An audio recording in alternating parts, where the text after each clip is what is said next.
గోదావరి జిల్లా కొవ్వూరు పట్టణంలో రాజీవ్ కాలనీలో ఛత్రపతి శివాజీ మహారాజ్ జయంతి వేడుకలు కొవ్వూరు పట్టణ బీజేపీ అధ్యక్షుడు సలాది సందీప్ కుమార్ ఆధ్వర్యంలో ఛత్రపతి శివాజీ మహారాజ్ జయంతి వేడుకలు ఘనంగా జరిగాయి. తూర్పు గోదావరి జిల్లా బీజేపీ అధ్యక్షులు పికి నాగేంద్ర మొదటగా ఛత్రపతి శివాజీ విగ్రహానికి పూలమాల వేసి నివాళులర్పించారు.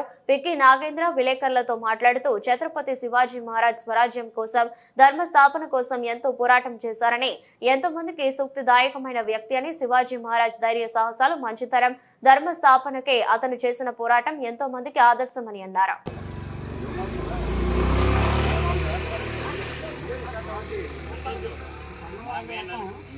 జై శివాజీ, జై భవానీ, జై శివాజీ, జై భవానీ, జై శివాజీ, జై భవానీ, శివాజీ మహారాజ్ కి, శివాజీ మహారాజ్ కి, శివాజీ మహారాజ్ కి. అన్నిటిని కూడా మాకు అప్పచెప్పండి.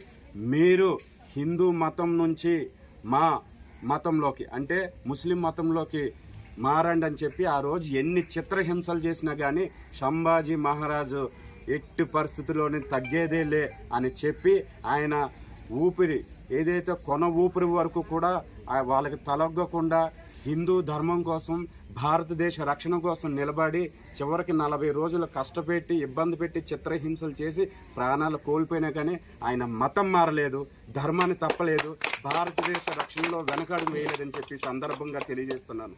అందుకని భారతీయులందరూ కూడా ఛత్రపతి శివాజీ మహారాజ్ యొక్క విరోచితమైనటువంటి పోరాటం, ఈ దేశం కోసం తన ప్రాణాలను ఏ విధంగా త్యాగం చేశాడు, తర్వాత వచ్చినటువంటి తన వారసుడు సంభాజీ మహారాజ్ ఏ విధంగా తన ప్రాణాలను ఈ దేశ రక్షణ కోసం త్యాగం చేశాడో మనం అందరం తెలుసుకోవాలి.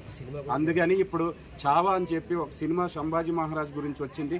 దయచేసి ప్రజలందరూ కూడా ఆ సినిమాని చూసి మీరందరూ కూడా దేశభక్తిని, అదేవిధంగా సంభాజీ మహారాజు యొక్క ఆలోచన విధానాన్ని, ఆయన యొక్క ధైర్యాన్ని, ఆయన యొక్క దేశభక్తిని మీరు తెలుసుకోవాలని చెప్పి సందర్భంగా తెలియజేస్తూ రాజీవ్ కాలనీ పేరుని ఛత్రపతి శివాజీ మహారాజ్ నగరగా ఈరోజు మేము నిర్ణయించాము.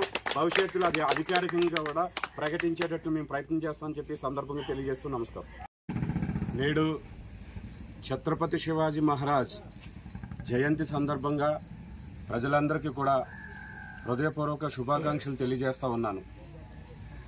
భారతదేశాన్ని ఇంచుమించు 800 సంవత్సరాల పాటు పాలించినటువంటి మొఘలులు కానీ, అలాగే ఔరంగజేబుకు సంబంధించిన కుటుంబీకులు కానీ ఎవరైతే ఉన్నారో విపరీతమైనటువంటి దాడులు చేసి భారతదేశంలో ఉన్నటువంటి ఆస్తులను కొల్లగొట్టి, మహిళలను అత్యాచారాలు చేసి భారతదేశాన్ని అత్యంత హీనమైన దేశంగా వాళ్ళు తయారు చేయాలనుకున్న ఆ సందర్భంలో ఛత్రపతి శివాజీ మహారాజ్ ఆ భగవంతుడు ఆ కనకదుర్గమాత, భవానీమాత ఆశీర్వాదంతో ఛత్రపతి శివాజీ మహారాజ్ అద్భుతమైన పాలనని ఆయన అందించడం, అదేవిధంగా ఉత్తరాది నుంచి వచ్చేటువంటి ఎవరైతే ఈ ముస్లింకి సంబంధించి, మొఘలుకి సంబంధించి రాజులు ఇటు దక్షిణ భారతదేశం పైకి కానీ భారత్లో కూడా రాకుండా అడ్డుకోవడానికి ఆయన శాయశక్తుల ఆయన అడ్డుకోవడం జరిగింది. అదేవిధంగా ఈరోజు మనకి ఇప్పటికీ భారతీయత అని నిలిచి ఉందని అంటే అది ఛత్రపతి శివాజీ మహారాజ్ గారి యొక్క పరాక్రమకి ఇది చిహ్నంగా మనం చెప్పాలి. ఆనాడు విపరీతమైనటువంటి దాడులకి ఇంకా దేశంలో ఉన్నటువంటి రాజులందరూ కూడా చేతులెత్తేసిన సందర్భంలో ఆ రోజు మన ఛత్రపతి శివాజీ మహారాజ్ గారు మంచి పోరాటం చేసి ఆయన అడ్డుకోవడం జరిగింది. ఇదంతా మీకు ఎందుకు చెప్తున్నాం అంటే గతం గురించి తెలియని ఇప్పుడు ఉన్నటువంటి జనరేషన్ వాళ్ళు అందరూ ఒకటే, అన్ని విషయాలు ఒకటే, భారతీయత అందులో ఒక భాగం అని చెప్తున్నారు తప్ప భారతీయతని